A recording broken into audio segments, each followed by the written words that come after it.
Dame Sarah Storey makes history with her 17th Paralympic title. Battling the rain and beating all the others once again, she has now won more gold medals than any other Briton. I'm just so proud. At each race you have to take one at a time. So being able to say, I finished, like this is it. Yeah, mission accomplished. Also this lunchtime, home care companies across the country tell ITV News they're facing their worst staffing crisis ever. At least 9 people are dead as Storm Ida sweeps through New York and New Jersey, flooding the biggest city in the US.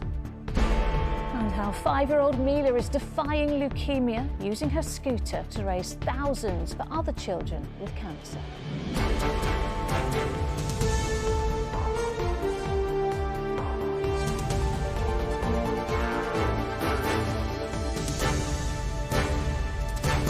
This is the ITV Lunchtime News with Lucrezia Millarini. Good afternoon. In her own words, it was mission accomplished. Dame Sarah Storey made history this morning by winning an astonishing 17th Paralympic gold medal. As her bike crossed the line in the C4 and 5 road race, she surpassed a British record set 33 years ago.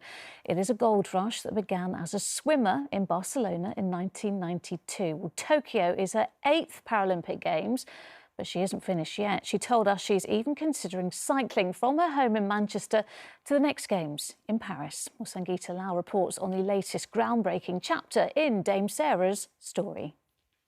Coming in towards the finish, and here comes Dame Sarah Storey.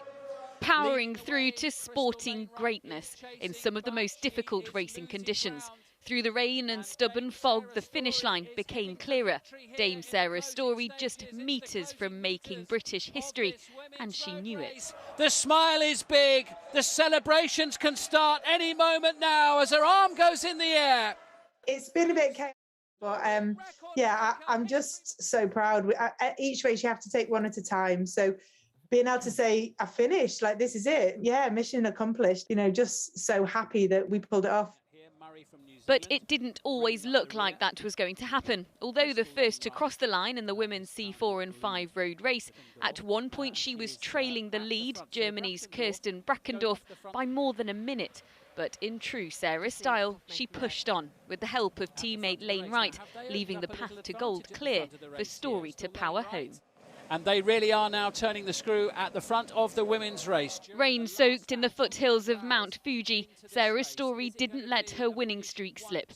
It was a tough race, but one that claimed her a 17th gold medal. And she says she isn't stopping there. It'd be fantastic to be able to do a cycle ride to get to Paris. I'll tow my bags in a trailer behind or something. But yeah, I think that, you know, Paris sounds like it might be a really good idea. So we'll see. But I've not decided to hang up my race bills, that's for sure. So it's on to the next one for this 43-year-old most decorated athlete.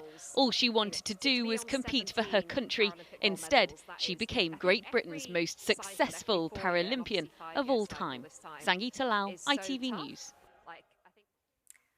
Well, Dame Sarah is already on a flight back home from Tokyo, heading to the UK this lunchtime. Waiting for her at home in Manchester is her husband, Barney, who joins us right now. Barney, so nice to talk to you. The nation is applauding Sarah right now. What was it like for you and the rest of the family back home watching that? It was pretty nerve-wracking, actually. It was a race that didn't go as we kind of expected. It was a very different. Obviously, the weather was horrendous.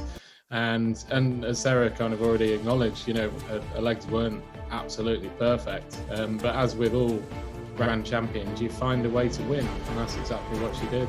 She certainly did, and incredibly tough conditions out there in Tokyo. Sarah said, mission accomplished so far, but you must have spoken to her after the race. What does she say to you? Has it all sunk in for her? I don't think it has, to be honest. I don't think it's sunk in at all. It's the kind of achievement that she's had over, you know, since 1992 to the current date, and the level of success she's had is just amazing, staggering.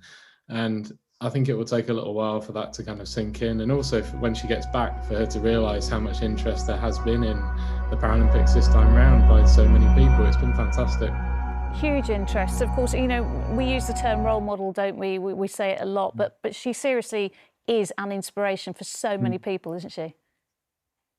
Definitely, and I think the one thing people can't really kind of get their heads around is the fact she's been around for so long and still winning, so many years later. And I think most even athletes will look at that and think, well, blimey, that's incredible. How does she manage to have the motivation to keep training? And that's always the hardest part as an athlete, when you come to the end, or not to the end of your career, towards the latter part, is kind of having the motivation to still really hurt yourself in training. Yeah, and Bonnie, we just saw pictures of Sarah there, Olympics back in 1992, I think Barcelona.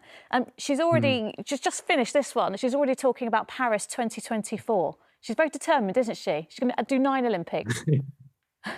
Yes, indeed. Yeah, I think this time round not next time round in Paris, she's been talking about already, is to give the kids that chance of experiencing a games. I think that's been her biggest disappointment this time round, and for obvious reasons, because of the current pandemic. Yeah. But obviously next time round, hopefully the kids will have the opportunity to experience the games. And that's what she dearly wanted this time round, but that'll perhaps have to wait till next time. Well, listen, it's going to be some homecoming, isn't it, for Sarah, when she lands on that flight back from Tokyo. And we look forward to Paris 2024, much closer to home. Thank you, Barney. Indeed. Thank you. Moving on now, the largest survey of home care providers ever conducted has found the sector is facing its worst staffing crisis in history. The survey, carried out for ITV News, found most providers are finding the struggle to recruit staff so difficult they're having to turn away people in need. Well, our UK editor Paul Brand is here. Paul, just how bad is it? Well, look, to be clear, Lucrezia, this is the most alarmed I've seen the care sector since March last year. Then it was a pandemic that was hitting them. Now it is this wave of staff shortages spreading through the sector. I filmed with 2 different care companies out and about yesterday. Every single carer, every single member of staff I spoke to broke down in tears, either from exhaustion, from desperation, from guilt, about the fact they're having to turn people away now who need their help. We saw lists and lists of vulnerable people who've been waiting over 3 months in some cases to find a provider, any provider, who can actually give them the care that they need. And this is why. So this survey that was carried out for us by the UK Home Care Association, the biggest ever response they've had to a survey, found that 78% of care providers are finding it harder than they ever have done before to recruit staff. 95% as a result just can't take on new clients, and 30% are actually having to hand people back to councils and saying, look, we can't help them anymore, despite the extraordinary lengths that companies are going to and the extraordinary hours that the carers we spoke to are putting in at the moment. All these carers are all, shattered. We need help. And the amount of times that I say, I've had enough, I can't do this no more. And the amount of times I've tried to take this jacket off because I'm a senior and say, I don't want this anymore, I can't cope. It's been about 5 times in the last month. And Paul, you've been covering the care sector throughout the pandemic. In your view, is the situation getting worse? Yeah, because the care sector was already exhausted due to the effects of the pandemic, and this is less about the straw that broke the camel's back and more sort of bales of straw being piled on, because you've got the effect of Brexit and EU workers going home. You've got the fact that carers are being pinged by the app and having to self-isolate, and all of that is exacerbating longer-term problems that the sector was already grappling with. Some have worked in the sector for 20, 30 years and have never encountered as many challenges with recruitment and retention as they are now. We came into the pandemic in a weakened condition as a sector, years of underfunding, poor pay terms and conditions, and then on top of that we've had COVID-19 and all of the associated policies, Brexit and migration policy changing. Well, there is speculation that the government could announce its long-awaited social care plan in the coming weeks. It's going to have to be ambitious, though, Lucrezia, about the workforce. It's going to need a lot more money for the sector and for the people who work in it. Yeah. All right, Paul, thank you. An independent inquiry into child sexual abuse has found sexual abuse of children takes place in a broad range of religious settings. The report examined evidence from 38 religions, including Jehovah's Witnesses, Baptist, Methodist, Islam, Judaism, Sikhism, Hinduism and Buddhism. Some were found to have no child protection policies in place. At least 9 people have been killed in New York and New Jersey after relentless rain, floods and the remains of Hurricane Ida hit the states. A 2-year-old boy is among the victims. Tornadoes brought heavy winds, collapsing roofs. Governors have now declared a state of emergency as the storm moves further on. Charanpreet Kera has the latest. Waterfalls in the subway, rivers in the streets. As Storm Ida hits New York with devastating impact. Except for emergency services, everyone's been told to stay inside. The cars are floating! A warning that lives are at risk with the city's first ever declaration of a flash flood emergency. And here's why. Desperate attempts to extract those trapped in water saturated with sewage in floods that have already claimed lives. The flooding has gotten so bad, the cars are stuck and we have bodies underwater. We are now retrieving bodies. As people wade through streets to escape rising tides, there's no stopping it bursting in. Submerging beds at this house in Brooklyn and seeping through the roof at the Louis Armstrong Stadium, delaying the US Open. This is what climate change looks like, guys. Disbelief in New York at record rainfall. Match next door in New Jersey. Look at that tornado! As nature takes over. Storm Ida has swept up the east coast from Louisiana, where thousands are still without power. Homes destroyed and people displaced from Virginia to Pennsylvania. We heard a giant bang. Her bedroom window came flying into her bedroom. A state of emergency now stretches from Philadelphia to New York City. And as the storm's relentless path continues, it's feared communities further north will be next. Charanpreet Kera, ITV News. Still to come, a 5-year-old's special plea. Get on their scooters and please donate. We speak to Millarini about why she wants us all to help children with cancer. But first, the Foreign Secretary has said Britain will not recognise the Taliban government even as it continues discussions with the group over evacuations from Afghanistan. Dominic Raab is in Qatar this lunchtime for the talks. He flew there straight after a bruising evidence session with MPs who heavily criticised him over his handling of the Afghan crisis. But this lunchtime, one of his cabinet colleagues told us he'd done enough to keep his job. Our political correspondent Libby Wiener reports. A carefully choreographed arrival in Qatar, the Foreign Secretary photographed meeting aid workers as well as refugees from Afghanistan, an attempt perhaps to deflect from the widespread criticism he's faced.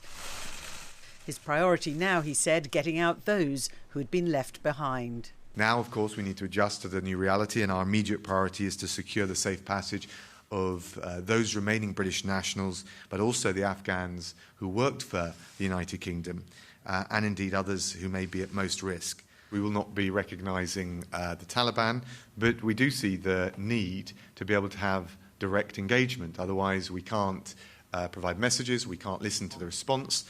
Jamal Barak, a former interpreter whose father hasn't managed to get out, isn't impressed.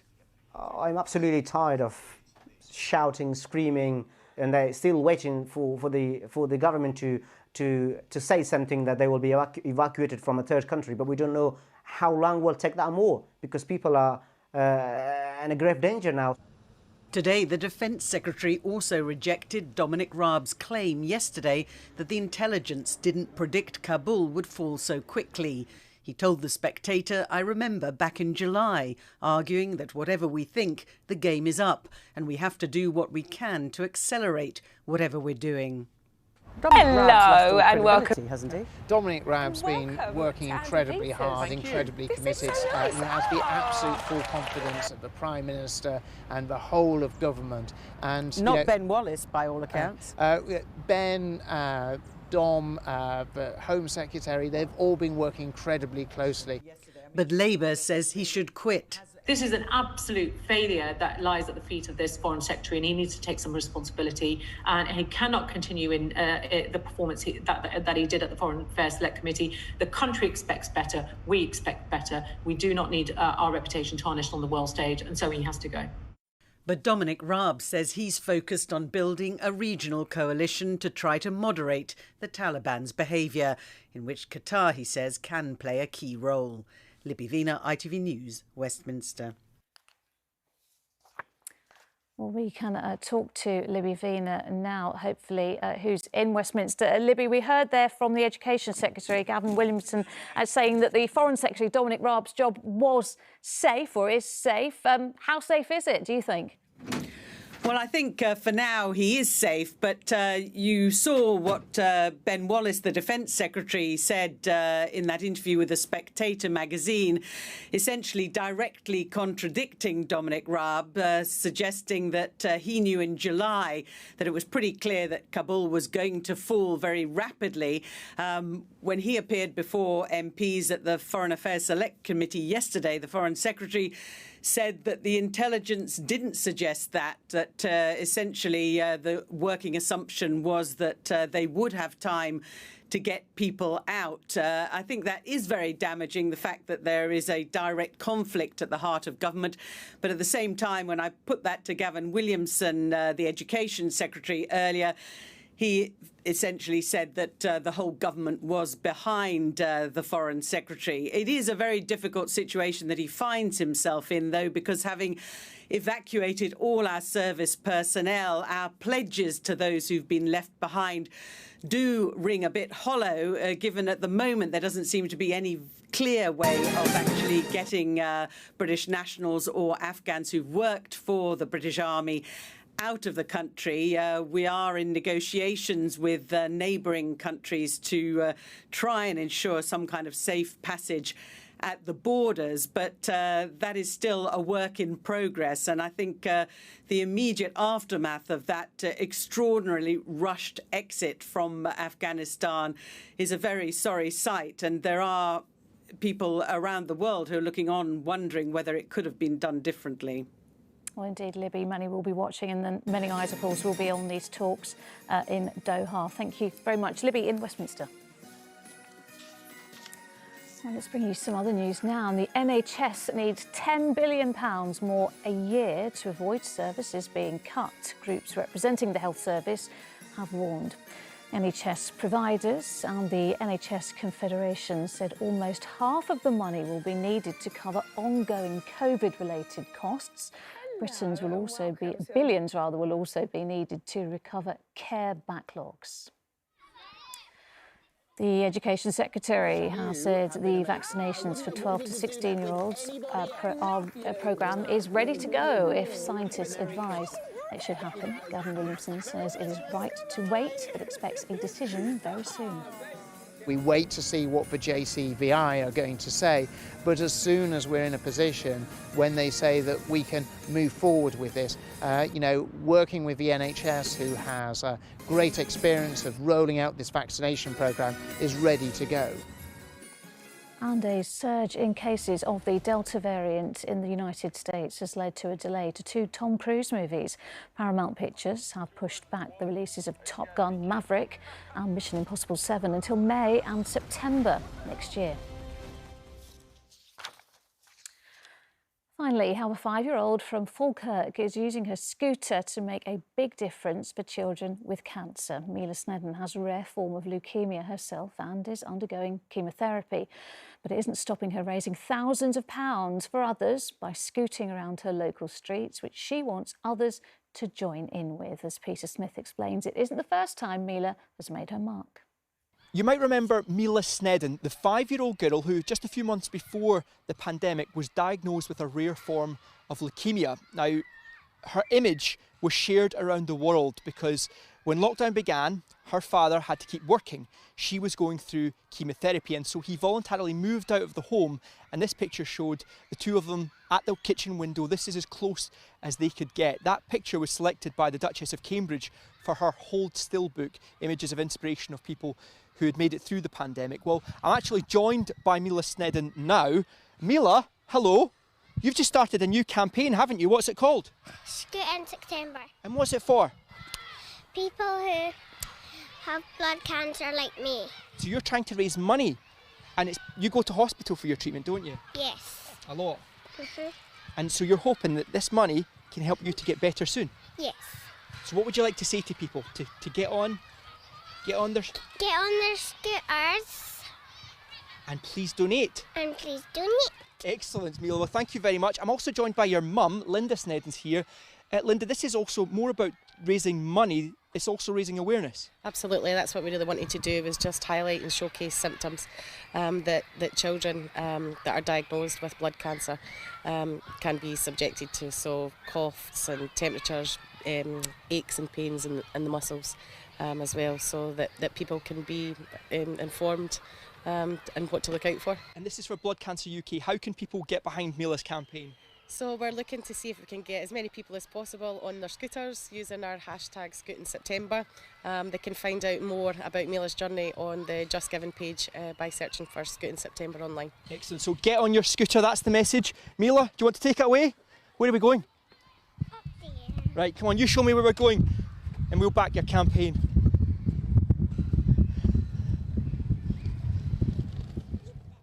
I think Peter needs some help from Mila there in Falkirk. A reminder of our main stories this lunchtime. And Dame Sarah Story has become Britain's most successful ever Paralympian. She secured her 17th gold medal, winning the women's C4 and 5 road race in Tokyo this morning. At least 9 people have died after Storm Ida swept through New York and New Jersey in the United States. And the Foreign Secretary, Dominic Raab, has said Britain will not recognise the Taliban government despite continuing discussions with them over evacuations from Afghanistan. And that is it this lunchtime. Mary will be here with the evening news at 6:15 today. The news where you are follows the national weather. But from everyone here on the Lunchtime team, bye-bye.